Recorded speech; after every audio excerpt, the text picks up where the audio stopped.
Welcome back to the Obedient Rebel Show and podcast.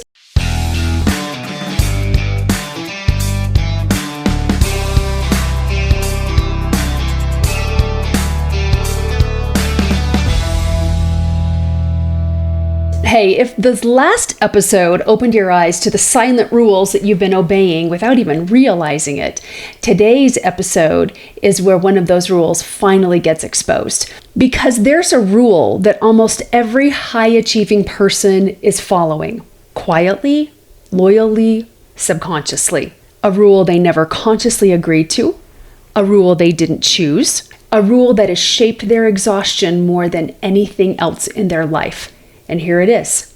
I must earn my right to rest. Today we're going to break that rule clearly and permanently without more trauma or damage. Let's get into it. There's a moment that hits almost every high performer I work with. They realize that they don't rest.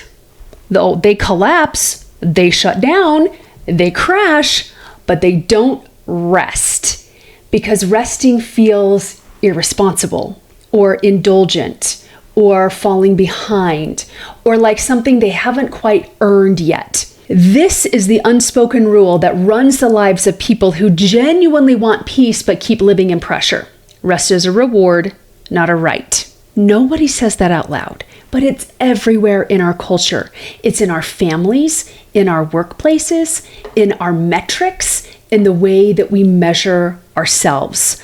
I remember, and you probably remember this too, chore day when you were growing up. If your mom or your dad caught you like reading a book or whatever on chore day, even if all of your chores were done, didn't they find another job for you to do? I don't remember who said this, but I was in a meeting, or it was a meeting of some kind years and years ago, and there was a girl there who said, or a woman there who said that she loved to read, but she would never let her parents catch her reading because they would always find a job for her to do. So she would actually hide like next to the furnace because she could read there in peace. And it wasn't because she was not doing her jobs. She would get all of her jobs done, but then because she was resting, and her parents, as we all do, have this subconscious rule of the work is never done, so we never get to rest, wouldn't let her rest either. Isn't that so fascinating how it plays out in our lives? The rule that we run ourselves, and that rule that gets imposed upon us as well as children and even as adults. This rule never shows up as you're not allowed to rest. Like my parents never told me I couldn't rest. I've never told myself, hey, you're not allowed to rest. It shows up in different ways. It wears lots of clever disguises. Things like, I'll rest when things slow down, but things never slow down. I'll rest once everything is done, but nothing is ever done. Rest makes me fall behind because you were trained to believe that momentum only comes from movement. That is not true. And these are the disguises, and the rule hides really, really beautifully. I remember not too long ago, it was probably just a couple of months ago from when, the date of this recording, and I was actually having a conversation with my chat GPT, and I was on the verge of collapse. I was mistaking collapse for rest, and that's not what collapse is. Collapse is exhaustion.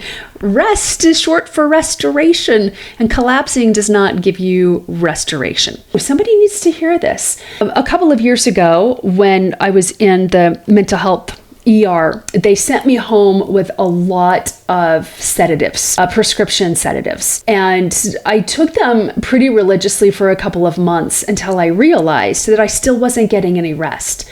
I was getting sedated, and sedation is different from rest. Sedation is not really restorative. I was still waking up so groggy every morning. I never got into deep sleep. I never got into REM sleep. And I'm one who, before all this happened, would have dreams regularly and get into deep sleep regularly. But collapse is very different from rest, and collapse does not lead to restoration. Rest is what brings restoration. So the rule hides. The rule hides everywhere, more and more and more in this culture that we live in. But there's a very high emotional cost to obeying this rule. When you've been obeying this rule for years, like I have, and like hundreds of people that I have worked with, Here's what it creates. It creates guilt when you slow down, panic when you stop, anxiety when you're not producing. In fact, oh my gosh, I had so many clients when they first started working with me. I had a group program that is now a self-study, self-paced course called Rise Up.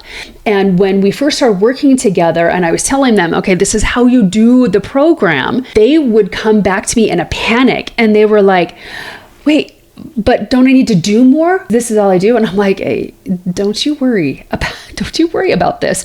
This is still action. It's just action in a different form.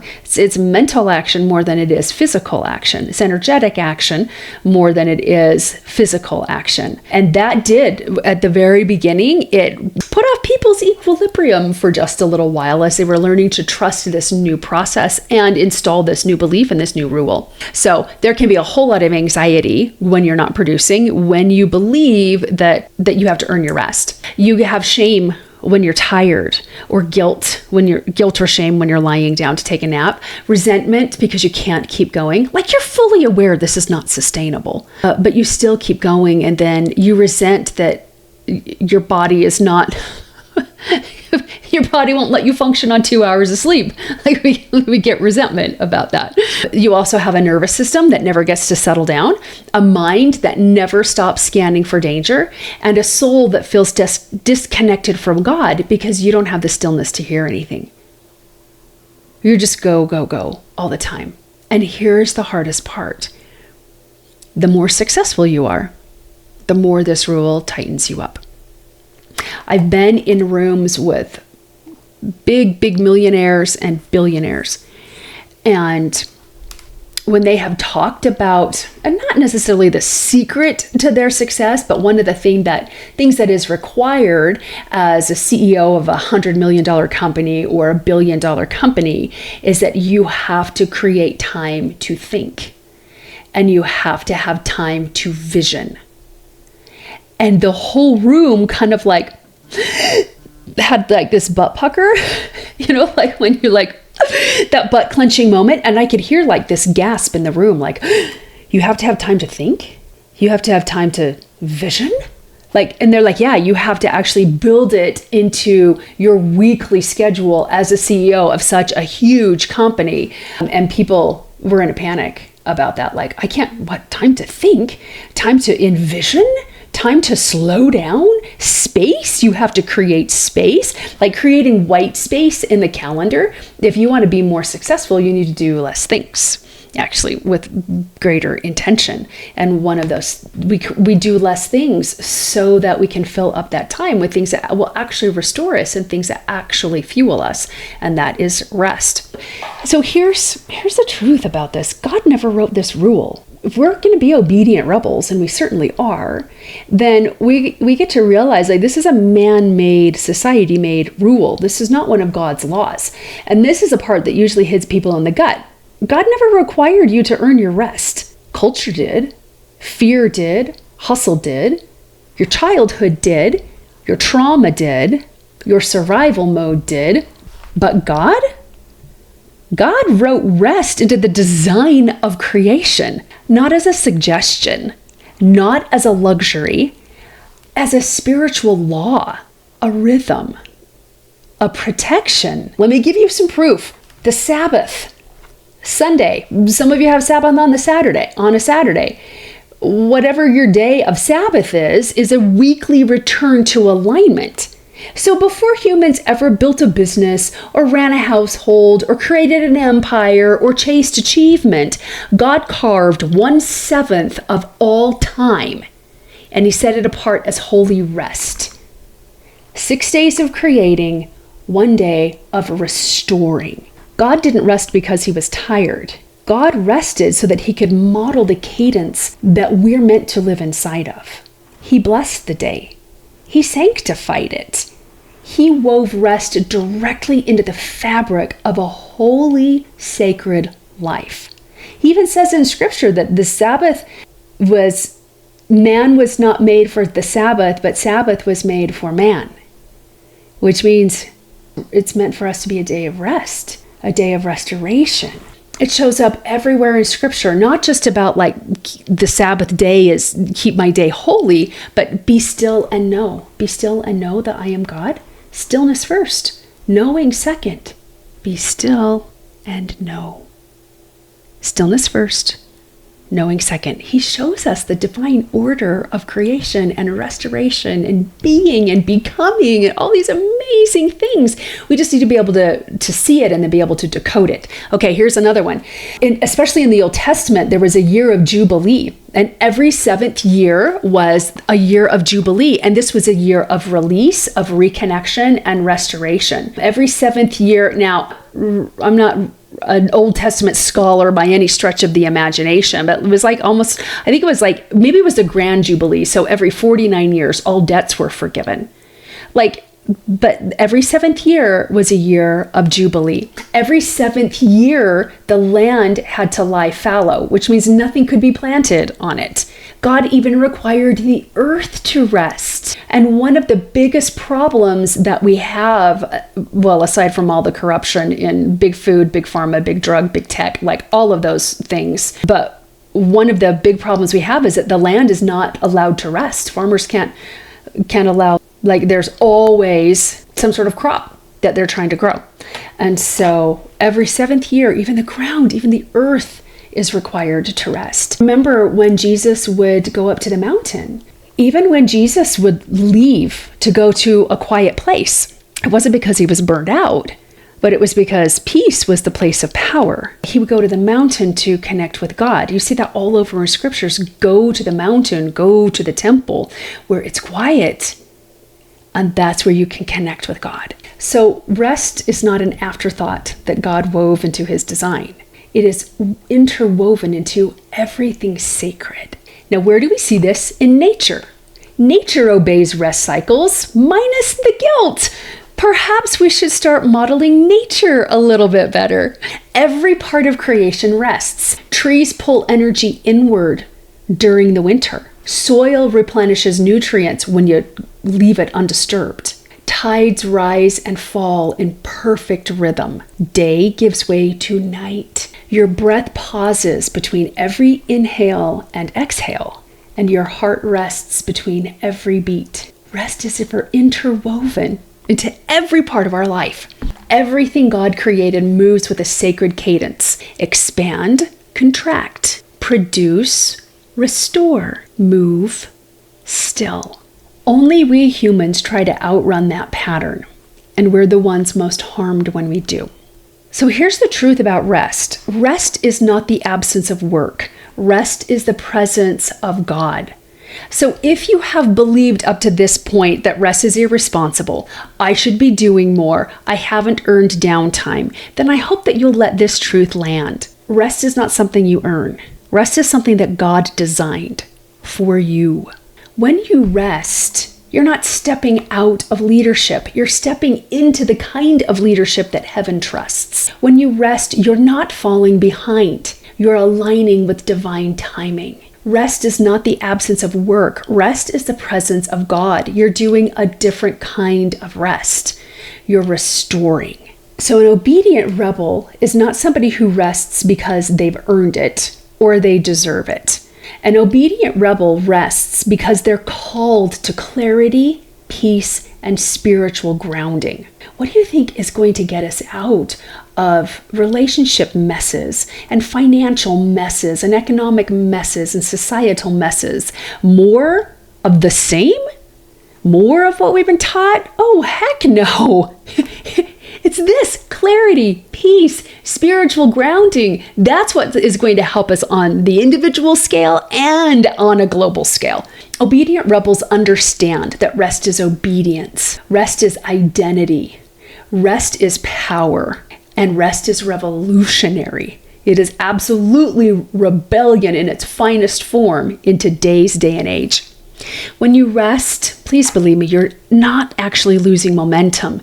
You're anchoring it. When you rest, you're not being irresponsible. You're returning to the rhythm that God built into your design. I was having a conversation with a small group of very, very successful women, like yesterday, as of this recording. Wonderful women, heart-led, very successful, high achieving. And every single one of them felt like they were behind. And I was like, oh, whoa. Like we need to redefine that. I don't think it's possible for women who operate on your level to actually be behind. This is a program that's running that if I slow down, everything will fall apart, or if I rest, that means I'm behind and irresponsible. And so remember, it's so important to honor the rhythm of your design. Your body will literally break down and die if you don't have enough sleep. And your soul will break down and die if you don't have the right kind of rest. The rest that does bring peace to your soul, that brings you back into alignment with God, with your purpose, with your vision, with joy, with those things that absolutely light you up. But in order for us to successfully do that, we've got to be in awareness of the programs that are running. And also, so like, what am I rebelling against? And what am I choosing to obey instead?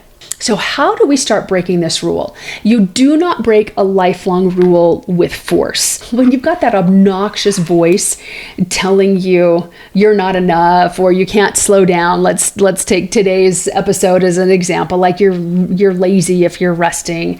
You shouldn't lie down. I feel guilty when I lie down. And you tell it to go away. Like, no, I'm not listening to you. No, I'm not listening to you. Doesn't it just get more and more obnoxious and loud? It does for me. It totally does for me. So you're not going to break this lifelong rule with force. You break it with permission. And I'm giving you permission. So here is your obedient rebel practice for the week. You're going to choose one micro moment of rest. And micro and moment are very important in this practice. You're not going to have an hour. You're not going to have a full day. A moment. One deep breath on purpose. 10 seconds of stillness. A pause before responding, a minute of quiet before you jump into the next task. And then I want you to say this sentence out loud. Rest is not earned, rest is given. Let your nervous system feel the truth of that. And what you'll feel is a calming in your body. You might feel a little bit of a loosening in your body. My body, I know, takes a deep breath. Just spontaneously and that's also deep breathing will help reset your nervous system. But when my body responds to truth, or it's wanting to anchor in a deeper truth or a different truth, I'll usually yawn or I'll take a deep breath like, oh, something is shifting so that a deeper truth can anchor in. This is really beautiful. I love that. So let your nervous system feel the truth of that. Your body will respond to it. And just for a moment, you don't have to get all zen. You don't have to do any of that. Just for a moment. You can do this in the car, while driving. You can do this standing in line at the grocery store. You can do this if your internet is being slow because your computer is so old, like mine, and it takes forever to load a page. Like you can totally do that.